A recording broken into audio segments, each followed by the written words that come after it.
Hi, and welcome to Cat Fasting Update. So this week I lost another pound. Mentally, I'm a little disappointed by that, even though logically I do know that, of course, a pound at this lower weight is a higher percentage of weight loss than, 50 pounds ago, obviously. And so I just have to come to terms with that. I did 2 48-hour fasts this week that actually weren't that hard because I did bookend them with low carb meals. So that did make it a lot easier. I still am concerned that I'm over fasting. And so this week I'm going to take a very expensive chance, hopefully not wasting my meds for this week. And I'm going to do a series of 1 meal a days, OMADs, and get some long fasts in between them, possibly even 24 hours. So for example, today I ate between 11 and 11:30. It's not a lot of time to eat a day's worth of food, but I did manage it. And so I will continue that on. I may clean fast on Friday, but we'll see. It is tempting. My biggest concern with this is food stacking in my stomach. I did eat yesterday. Yesterday was a feast day after my 48-hour fast. So eating again today and even so early in the morning, I do feel nauseated and it's very uncomfortable. And so I'm concerned, but this is why I'm hoping that having a longer fast between my OMADs will make it okay. And I'll have to really concentrate on nutritionally dense food that is low volume. This is not going to be the time to try to stuff myself with water-based vegetables. So I'll still get my nutrition in. It's still a priority for me. And of course, the only thing is I do have to track calories. I kind of hate doing that because really what's the point? But I do have to make sure that I am in an energy deficit. I need to give my body a reason to go to fat stores. And it's very important that I do that by, having these fasts so that I don't have insulin running through my system and storing fat. I want to keep my eating window as small as possible, but I do want to make sure that my body does seek out stored fat for weight loss. I'm going to see if it's just one of those things that people do when they stall or they don't get the results that they like anymore. Some people may call it like a cheat day. I don't want to eat crap to get the scale moving, but I am going to change my fasting routine, which is, again, it's one of my favorite things about fasting is how flexible it actually is. My real concern is this medication, Manjaro 10 milligrams that I'm currently on, it's just so expensive that if this experiment doesn't get me any results or if I gain, it'll be a mental blow. And I have to admit, when I did step on the scale today and I finally saw that I went down a pound, I was so relieved because after my first 48-hour fast, I was just stagnant. All week I was just stagnant until finally yesterday I got that drop. And it's such a small drop. I don't even know if it's real, if it's fat. It could be pretty much anything. It's just such a small amount.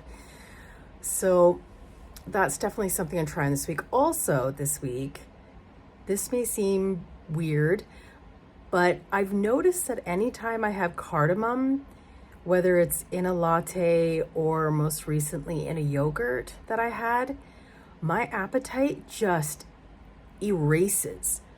No matter where I am in my day, it's almost better than the medication. There's no desire for food. I actually feel stuffed. It's a weird feeling. Now, I don't know if this is absolute coincidence or if there's something to it, or even if there's something to it because I'm on the medication. But either way, I did buy some pods, some cardamom pods, and I'm gonna try ending my OMADs by breaking them open and chewing the seeds. I don't know how many I'm gonna have yet, but I'm gonna experiment and see if it's real. Because if it is, that's gonna be an amazing hack, like an amazing hack. Especially since I'm not a fan of low carb days. I do low carb days, but they are so boring. Like, I would almost rather eat nothing, just fast for the entire time than eat just all low carb. But if I had something that took away any desire of food, which is why I'm on this medication, and yet I've yet to get that beautiful side effect, that would be amazing for me, especially since cardamom seeds, while expensive, are not anywhere near as expensive as Manjaro. And it may end up being something that I can incorporate into maintenance if someday I go on a greater amount of time between my injections. So that's something I'm going to try and I'll update on for sure. Always looking for hacks. If anyone has any good ones, I'm game. And other than that, I'm probably enjoying the season and the season's treats a little bit too much, which again is probably why I'm not losing weight as fast as in the summer. But still trekking on, still trying. I did actually have an interesting social event this week where I was invited to my dad's house for dinner, and I was concerned because for me it was a down day and I didn't want to eat dinner. So what I did was, when I was invited, I made sure he knew right away that I wouldn't be eating. I told him that I had trouble eating past 5 p.m. And that it was because of a digestion and being able to go to sleep and without trouble or some troubles. And that I would be company, but company that wouldn't be eating. And he was actually really cool about it. And when I got there, I was given coffee for dinner. He did ask to be reminded of why I can't eat late at night, and I explained it, and he was totally fine with it. And there were 4 people at that dinner with me who were eating, and nobody commented. Everyone was cool. I don't know if he gave the heads up to everyone, or people have just stopped, or started minding their own business. Either way, it was really good, and it helps to build my confidence in those situations. So instead of having to be flexible and change my eating schedule around social events, I can help people understand that me having just coffee, tea, or water, while we're out, and them consuming is not a problem for me. I can sit there at the table, participate in conversation, still have something to do by drinking a cup of coffee, for this example, and we can still have a great time, and they don't have to feel bad that they're eating in front of me, and I'm not feeling bad. I had already eaten much earlier in the day so that I was comfortable and so that I didn't go off plan, because that's such an important thing for me, is that this is a livable plan and that I don't have to seek out or find ways that will derail me in my health goals.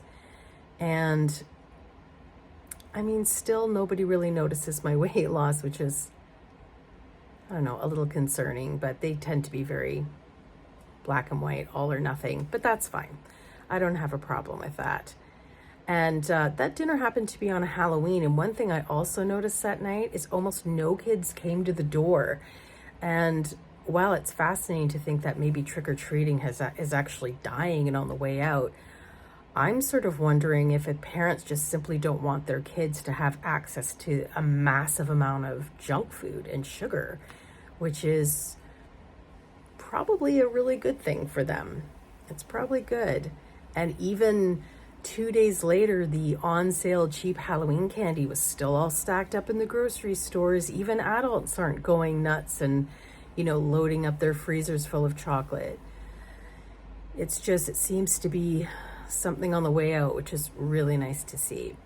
So I will update again once I've done my experiment on my OMAD this week. Wish me luck, and I appreciate anyone who made it this far. Thank you.